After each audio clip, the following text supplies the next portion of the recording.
last three long answers here.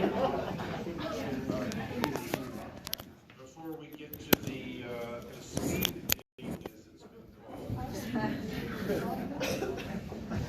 Okay, for 10 minutes, Josh Remillard has the floor. And Josh, you can use all 10 minutes talking, or you can take questions. You don't have to take questions, but it's up to you. So, good evening. You know, I learned early that life is a fight. Use the mic. You want the mic? Okay. Can you hear me? I learned early that life is a fight. You know, I grew up in Wilmington, and I was born in Goldsboro. But before that, I had a pretty troubled childhood. I was in the foster care system, and I bounced around from family to family until about the age of 4, when my grandparents were able to actually adopt me. You see, my grandfather was a retired airman, and he was working in the State Department. And so he and my grandmother were actually sort of just looking forward to traveling around the world and you know, living out the golden years and having a good time. But I needed them. So they took a lot of huge sacrifices and brought this angry, troubled little 4-year-old into their life to give them a good life. At the age of 24, I decided to join the military. I decided that I wanted to have the honor of fighting for and defending our country. So I joined as an infantryman, and I did 8 years, and I did 2 combat tours in Iraq. Now I'm fighting a completely different fight. I'm running for Congress, and you know, alongside me, as she's always been, is my wife Rhiannon.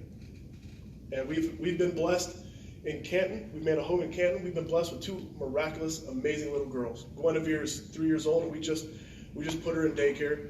And Eowyn is 2. Yeah, I'm kind of a nerd. I like Lord of the Rings, so I named my daughter Eowyn. She just turned 2, and she's a little terror on the house. But it's amazing. And I'll tell you, yes, I'm running for Congress. And I have 2 little ones under the age of 4, and no, my life is not quiet at the house, but honestly, I prefer it that way.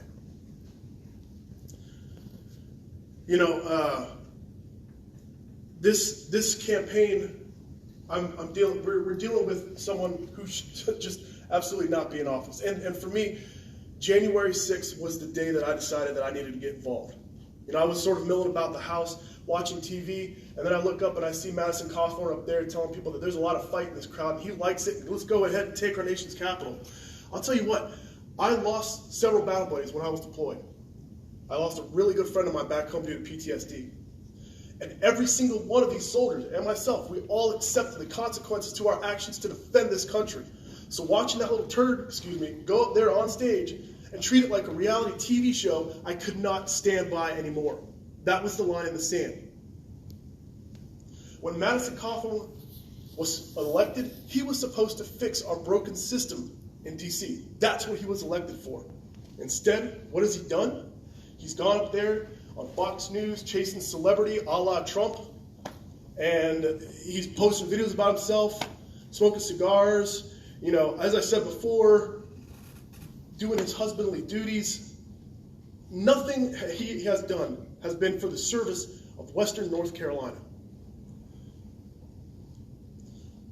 However, there is life there. There is life in D.C. I'm seeing it. I'm seeing it. We've pivoted. We have life in D.C. But Western North Carolina is my home. My heart is here. And I'm a fighter. I've grown up fighting.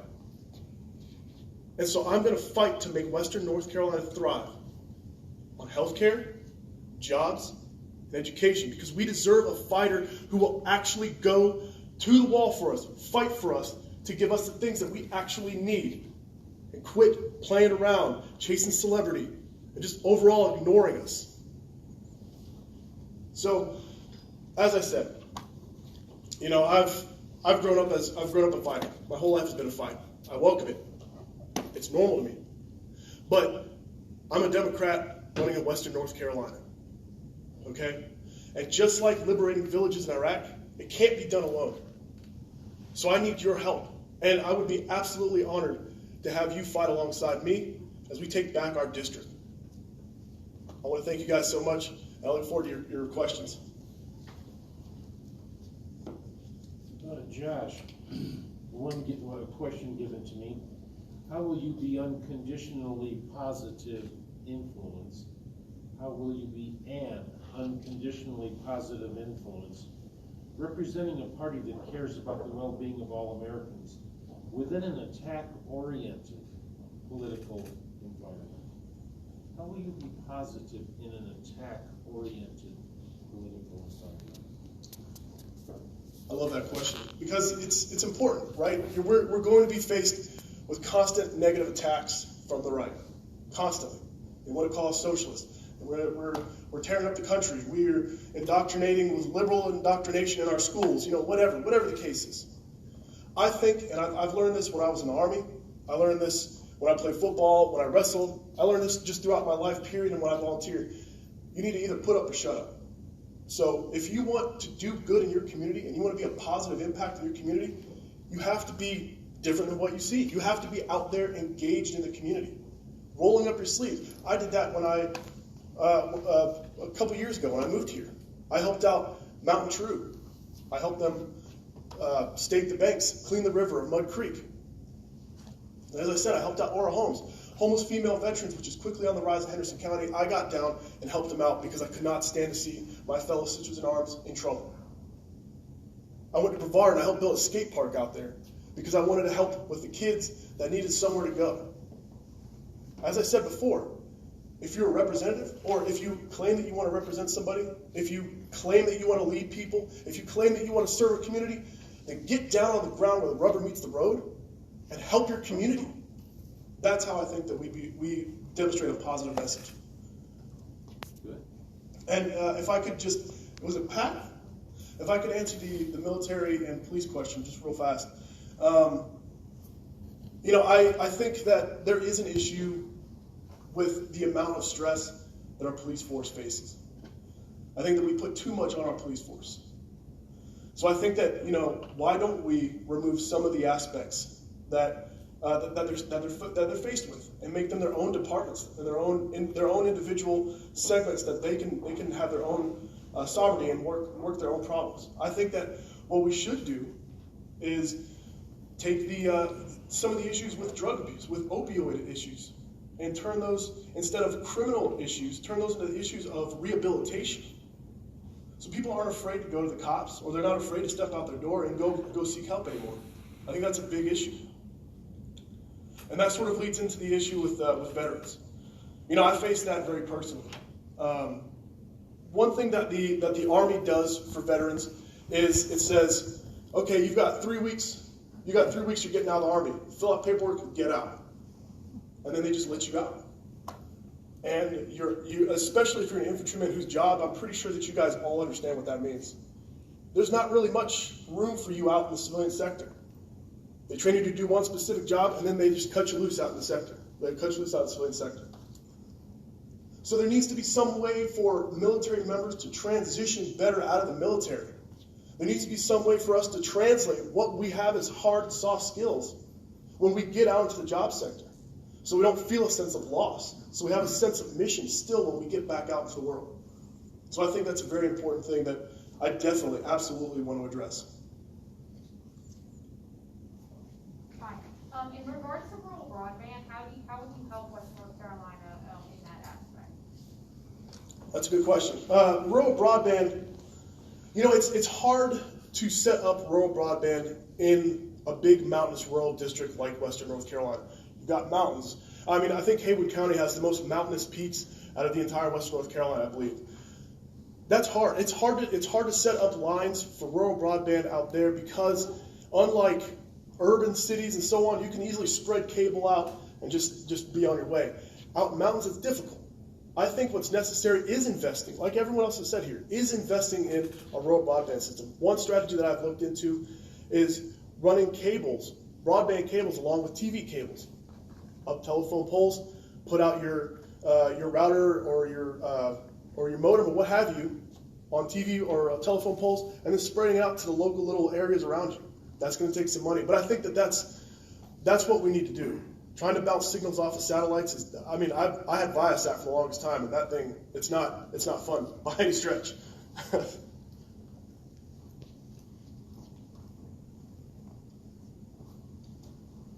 So you say you're a fighter.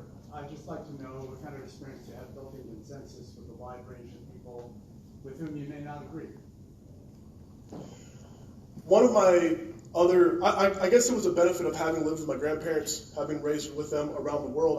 I've been able to see various communities, various different ways of living. On top of that, I got my bachelor's degree in political science and philosophy. And one of the most important fundamental things in philosophy is being able to just listen to somebody, first and foremost. The reason we can't talk to one another is because we're talking at one another. Time. All right, well, there you go. They're going to be around after this, so if your questions are not being answered, there's going to be plenty of other opportunities to do so. They're not all going to run out the door. So I hate to be the... If you didn't hear that, Nancy said that the candidates will be here for a few minutes afterward if you want to get personal with them and talk in more detail. Eric? I'm getting ready. Get over here quick. I know Go. how quickly that doesn't pass. I know how quickly it goes. Go. My name is Eric Gash. I'm born and raised right here in this district. I'm the son of the soil, right here. Hendersonville, about 50 minutes away. Graduated from Hendersonville High School in 1988, where I was a three-sport athlete, football, basketball, and baseball. I was blessed enough to earn a football scholarship to the University of North Carolina at Chapel Hill, where Coach Brown, Coach Mac Brown, who's back, Mac is back, he was my coach coming in 1988, so we christened Chapel Hill together. And he is said that he would do a video, do something for me, so that's awesome. He's a great guy. My wife is here, Katie Gash, of 25 years. When I said I do, my IQ shot up. It's like, oh, yes, I did. We have 3 grown kids. Keelan, our oldest kid, is just graduated from North Carolina State University. We'll keep it moving. Our second son, he is in environmental science. Jacob graduated from Western Carolina just a few months ago, and our daughter Maya is a junior at North Carolina A&T State University. I am presently the senior pastor at Speak Life Community Church, former principal at my old elementary school, Bruce Drysdale Elementary. I'm a police chaplain, so I'm going to talk about that. Also a chaplain with the Blue Ridge Prison and Jail Ministries over in Henderson County, where we go in and talk to the inmates there. I sit on the board of the Community Foundation at Henderson County, the Juvenile Crime Prevention Council, and the newly formed Diversity and Equity Advisory Committee with the City of Hendersonville. I sit on that as well. So that's a lot. It sounds like a lot. Why Congress? I've had that question time and time again. Why not something local? Why Congress? A little over a year ago, we saw a man murdered on TV. The world watched. It was at that point I said, I've got to do something. I can no longer just sit idly by and do nothing. My mom didn't raise me that way. She said, if there's a need, Eric, you step up and you fill it. But I didn't quite know what I was going to do, but I knew I had to do something. And I was talking to folks that I knew and loved, and I was like, man, listen, I got to do something. And they were encouraging me to run for office. I said, you've lost your mind. No, it doesn't make any sense. But the more I kept talking, and I kept encouraging other people to run, no, you run, I'll support you. Eric, you need to run. So I had a heart-to-heart. My wife and I talked and really prayed about it. 3 things came up. 1, service. Continued service. It's an opportunity to serve our community, serve our district, right? There's a leadership deficit right now in our district, in District 11, Western North Carolina. There's a leadership deficit. Instead of wanting to make a difference, I said I wanted to be a difference. I'm not just going to sit by and do nothing. I get my service, the attitude of servant, from my mom. My mom still is in this community. right, in Hendersonville. She served on the Board of Education when I was in high school, so I had to walk the straight and narrow. And go to my website, ericgash.com, and look at my education policy. It was just released today, and that'll give you a comprehensive look. So go ahead and check that out, but I'll still talk to you afterwards about other questions that you may have. But she presently serves on the Blue Ridge Community College Board of Trustees, the Salvation Army Board of Trustees. She's taken cakes and pies by people. She continues to serve. She works in a memory care facility and taking care of folks younger than her. But she has a service heart because it's about serving others and not being served. The second thing that came up in my quest for this, it's about building bridges. First time ever in Hendersonville, there was a march, a solidarity march, but our community was on the brink, like so many other small towns and communities around the country, were on the brink of division, on the brink of, man, just a spark away from something igniting. And so I was asked to speak at our first rally.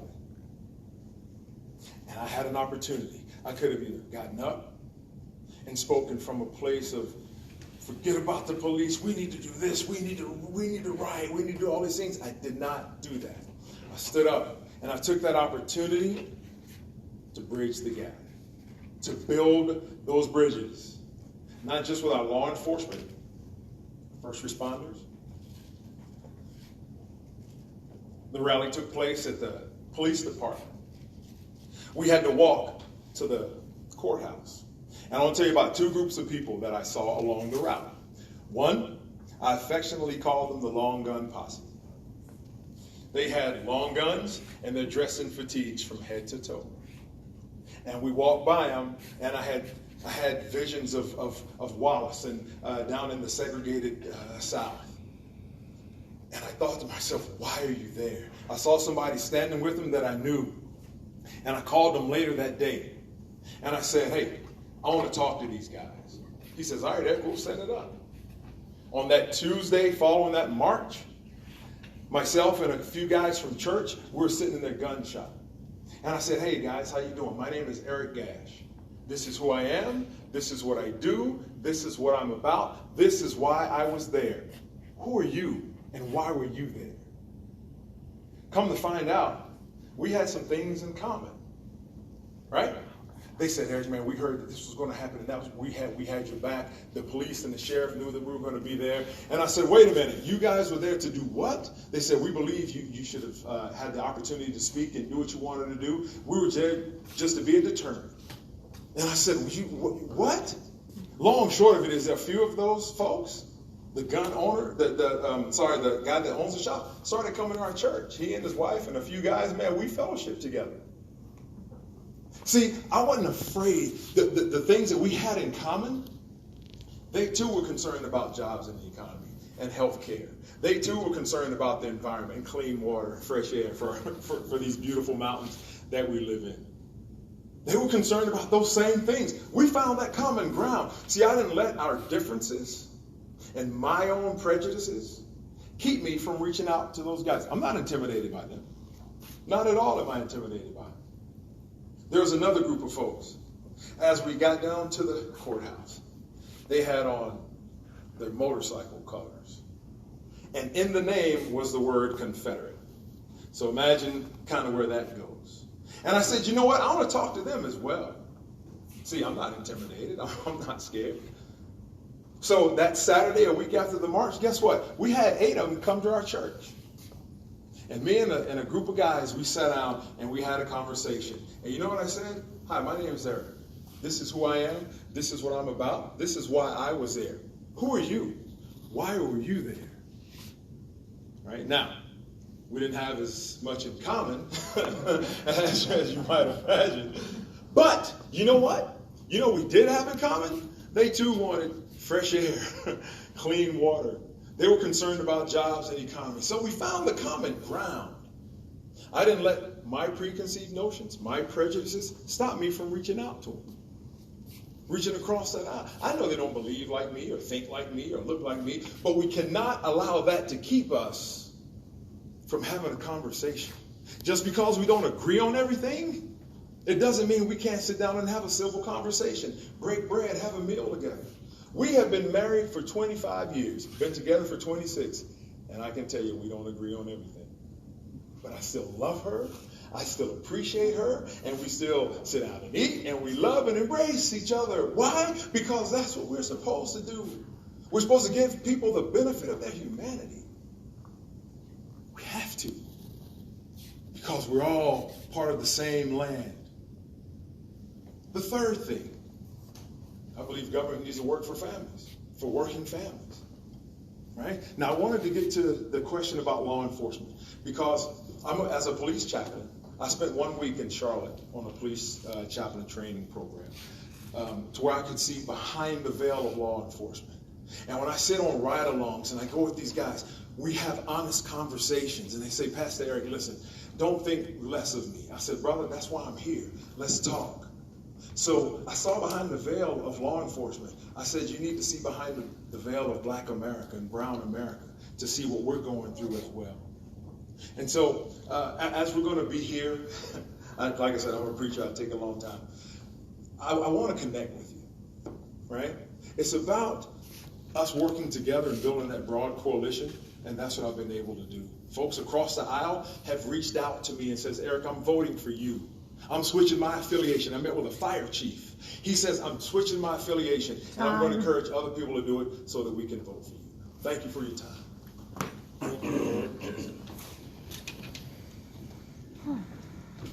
Okay. Thank you. Good evening. Thank you for having me here tonight. I really appreciate the chance to get to speak to y'all. So, who am I? Well, my name's Carey. Some of you may or may not know. I am the product of a working class family. My parents worked multiple jobs just to keep our family afloat. And when I turned 18, I joined the military, I joined the Army, and I was continuing a long family tradition of service to this country, dating all the way back to the Revolutionary War. And I built a 20-plus year career, and I retired as a sergeant first class. And while I was in, I deployed to multiple combat zones, and I received a Bronze Star for my work in Iraq. And I'm a retired utility worker, married to my wonderful wife, Leslie. Together we have 4 boys ranging from 23 years old to 2 years old, so I will be kept on my toes for a very long time. We have 4 dogs, 2 cats. My 23-year-old actually works in the same utility department that I worked in. I'm very proud of his work. He's doing great work for that city. So what brought me here tonight? Why am I running for Congress? Well, it's you. It's because of you, John. It's because of you, Crystal, Raymond, and even you, Wendy. I'm running for you too. Even though I might be running against you sometime, I am running for you as well. What have we seen since we elected Joe Biden president? Tell you, we've seen over 300 million shots in arms. We have seen increased funding for our local hospitals, our schools, our EMS, our fire, and our police. And even though we're all sitting here masked, we are working and getting back to normal. We just got to continue getting those shots in those arms. Something I worked a little bit on today, making calls, and y'all should join in on that too. Just calling out people who haven't gotten shots and just asking them to go get them. So I believe that we can continue to build this nation, but only together. Together we can. So why should you vote for me? I'm not your typical politician. Far from it. Well, it's because of leadership. Something we sorely lack in this district. Don't need to say any more names, we just lack it. Now, a good leader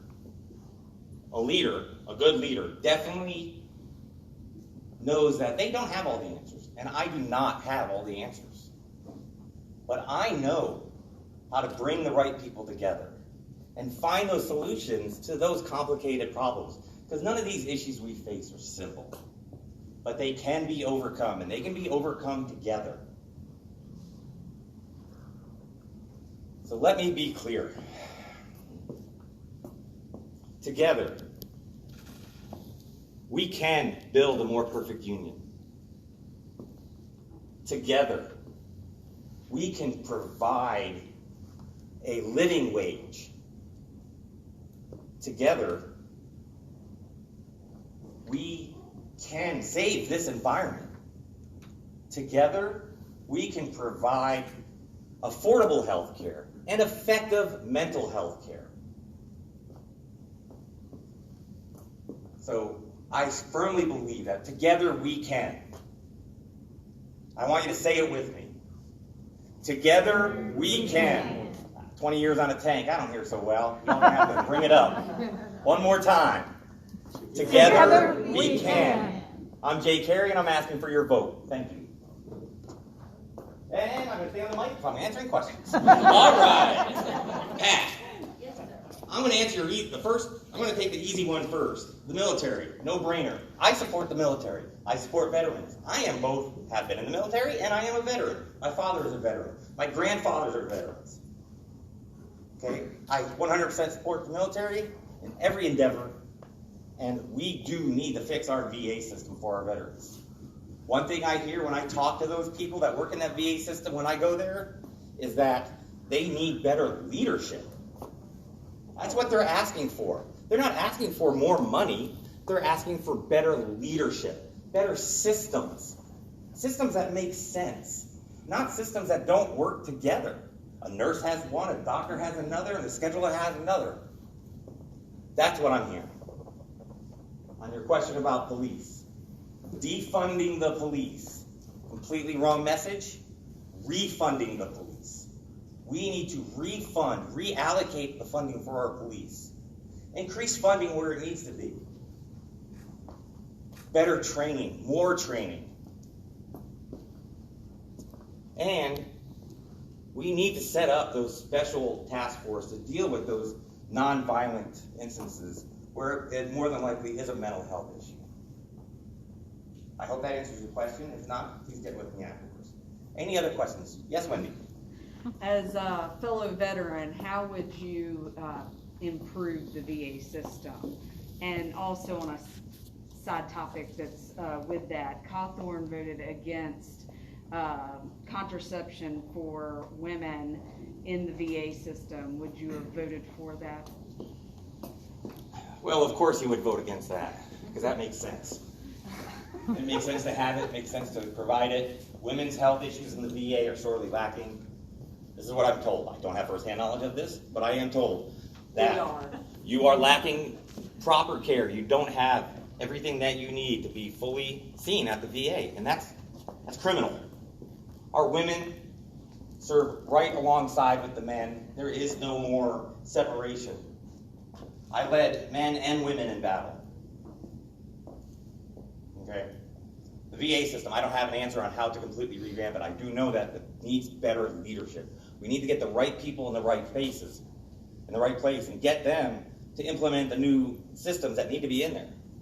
I don't have that expertise, but as a leader, I have tackled problems that I didn't fully understand with getting the right people together, listening to them, and coming up with those solutions, and then implementing them. Next question. Jay, our young voters want action on climate change, recreational marijuana legislation, sensible gun legislation, and racial equality. First, do you agree with those wants? And how will you attract high school, college, and 20-somethings to your campaign? Okay, that's a long question. I feel like I'm back in Master Gunner School where it's a 5-word question and a 500-word answer. All right, let's try climate change. Green New Deal. Excellent. Excellent thing. This is what we need to do. Let's talk about that real quick. 1955, we were 100 years away from putting a man in space, putting a man on the moon. Within 15 years, by concentrating all our willpower, our knowledge, our experts on that problem, we put a man on the moon. I don't know how far we are from reaching what the Green New Deal is trying to reach for, but if we concentrate ourselves, we concentrate all our experts, we put our money into it, we can reach those goals. We can reach them, I think, much quicker than most people think. Okay. Marijuana, no problem. Legalize it. Enough said. Lots of money to be captured there. There's nothing wrong with marijuana. It's natural. No, wait. Let me finish these, then I'll come back to you. Sensible gun legislation. Of course, we need sensible gun laws. Who thinks that's not something that we need? Who in their right mind thinks that we shouldn't fully vet gun owners? Ooh, that went quick. All right. Madison Cawthorn. Well, yeah. And how about racial equality? And how are you going to reach the high school and college students? I've got a son in high school. Going to use him as a conduit for some of it. College students, I'm going to go out there. I'm going to get on those college campuses. I'm going to talk to those people. Because that's what I'm doing. I'm out there. I'm out in Cherokee County. I'm out in Graham. I'm out I'm going to get all the counties because I'm a retired disabled combat veteran. And my job is getting elected for Congress. What was it? Time up. 20 seconds. Racial equality. I am not, one more thing that I am not an expert on. I was born a middle-class white male. One of the most luckiest people in the world here in America, I'll tell you what. But pay equity is a start.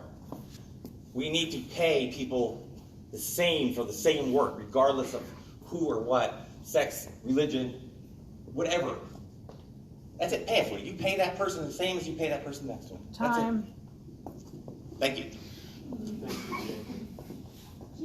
Folks, yes. We have one question that everybody on Zoom wants to ask. It's a quick fire for everybody. Go ahead. The question is, if you are not successful in the primary, will you fully support the winner? Jay, let's start with you. I believe a couple people on this panel can attest to the fact that I've already come up to them and said I would definitely support them. The bottom line is we need to get a Democrat in that seat. Sorry. I plan on winning, so yes.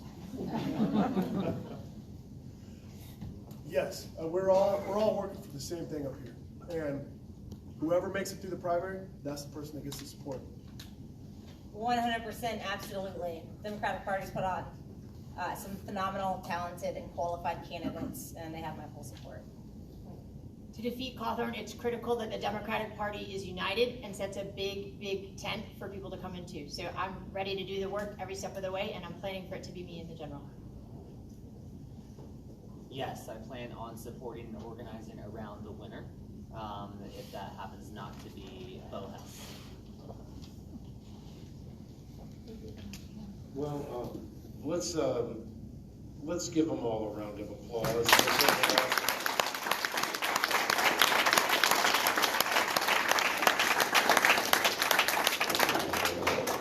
Thank you. This next section, the last section is called the speed dating section.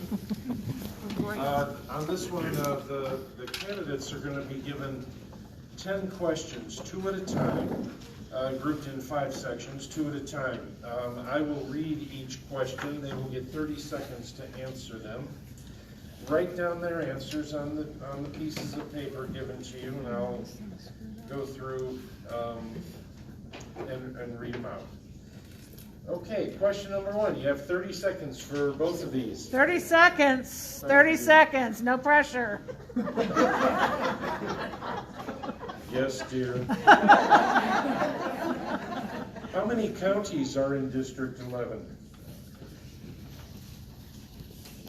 Number 2, how many of the district counties have you physically been to? How many of the district's counties have you physically been to? Okay, what you got? 17 and 12. 17, 12 for a J. I got 16 and a half in all of them. 16 and a half in all of them, okay. We got 16 and a half.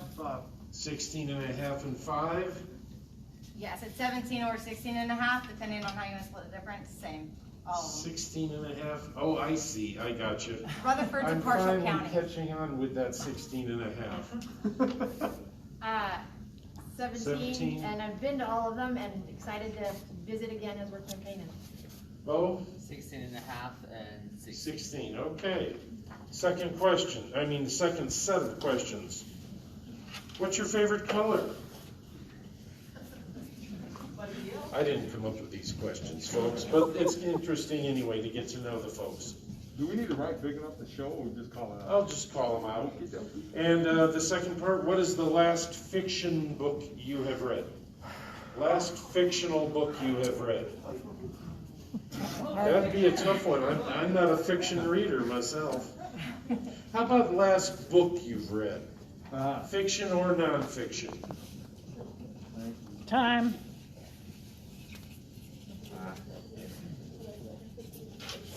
I feel like I'm in Okay, jeopardy. Bo.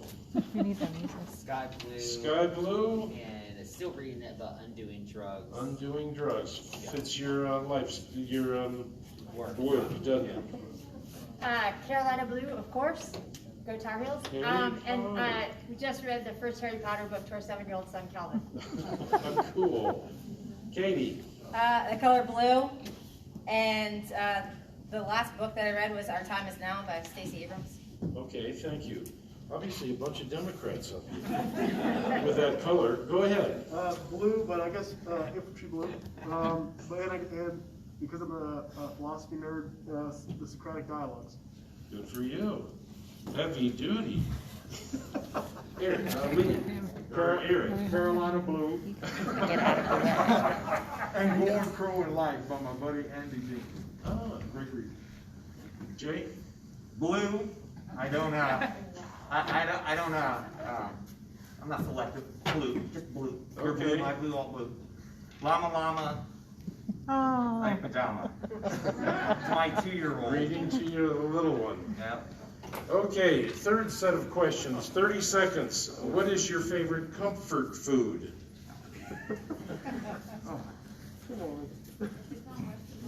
And next question, what is your favorite ice cream flavor? A little bit of levity here, folks. Come on.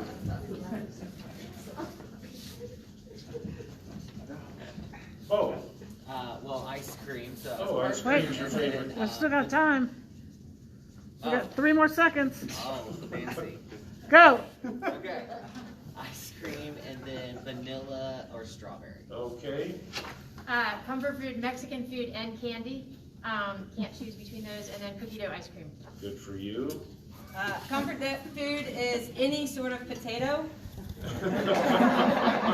And don't judge me, but my favorite ice cream flavor is mint chocolate chip. Oh, yeah. Josh. Fried chicken. Or anything fried. Let's go with potatoes. Yeah, and I mean, look, yeah. Anyways, and my favorite ice cream is the Tonight Dough. Is what? Is it Tonight Dough? Yeah. Really? Yeah, it's good stuff. Eric. Favorite comfort food? Yeah. Yes. And vanilla. Gotcha. All right, gonna Comfort food? Give you some points tonight. My wife cooking. As long as it's pizza and chocolate. Gotcha. Politician in the family, too, aren't you?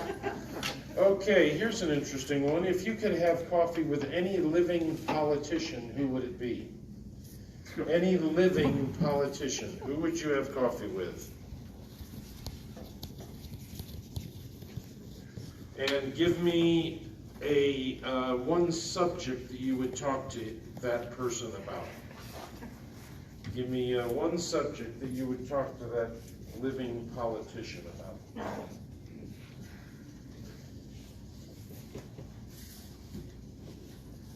Jay, what you got? What? Oh, I'm sorry. Time. Jay. Jimmy Carter. Uh-huh. I talked to him about his life after leaving politics. Huh. Very good. Eric. I say Obama. Obama. And talk to him about scuba diving. Oh, yeah? Oh. Cool. I say Bill Clinton and international relations. Good. Katie? Katie Porter, California, and I would talk to her about dark money and politics. Jay, maybe we can have coffee with Jimmy Carter together. Right on. I'm talking about faith. Faith? Ralph Nader, and I would talk to him about the balance of regulation and innovation. Okay, I believe Ralph has passed, if I'm Oh. not. Not a big deal, not a big deal. You can talk to him in the afterlife. You can talk. He's He alive. may, is he? Yes. I thought Ralph Nader passed. He's on the radio once a week on our show. Okay. I was sad I missed that too. I missed that. Wow, okay. Yes, Ralph is still alive. Thank you, Ralph. So yeah, coffee. We Okay. have lots of good ones in Asheville.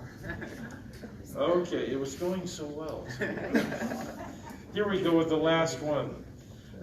What is your favorite, what is one of your hidden talents that would surprise us? What is one of your hidden talents that would surprise us?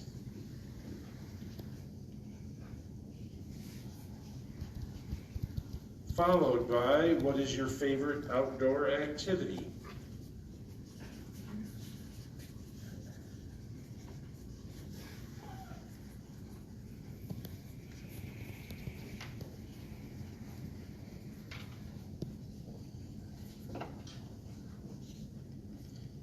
Time. Josh, what you got? Smoking meats. Smoking meats. Yeah, Good. something, I don't know. I just discovered it one day. I was like, all right, here we go. This is my new talent. Getting lost in the woods. Oh, really? Yeah, I don't know. It's fun to do. Go in there and see if you can get back out again. Could be dangerous in winter, I guess. Eric, how about you? Hidden I talent? like to sing. Nice. Yeah. And walking with my lovely wife in the morning. Politician in the family, too. I see. Jay? Well, it wasn't one I knew about until a few years ago, actually, is I can change a diaper in any condition. Doesn't matter what. And maybe not my most favorite, but my most often outdoor activity is chasing all 4 of my dogs all over the acres and acres and acres of woods around me. Nice. Bo? I'm a spoken word poet and drummer. And also, I love taking my mini Aussie Shepherd out for hikes. So that probably is my favorite thing. Good. Jasmine? Hidden talent is playing football, and favorite thing to do outside is anything with our family. We have a 7-year-old and twins who are 2.5, so whether it's hiking or playing football or soccer or just being at the playground, just being outside together. Good. Did you mean football or football? I actually mean football. I grew up playing football all the time, also soccer, but football, yeah. Good for you. Katie? Hidden talent. I wouldn't call it a talent, but I'm a good bad poet. And something that I like doing. And for outdoor activities, I'm an avid whitewater kayaker. Yes, you mentioned that earlier. Good for you. Folks, I believe we are done. I think we should give these 6 people a huge applause.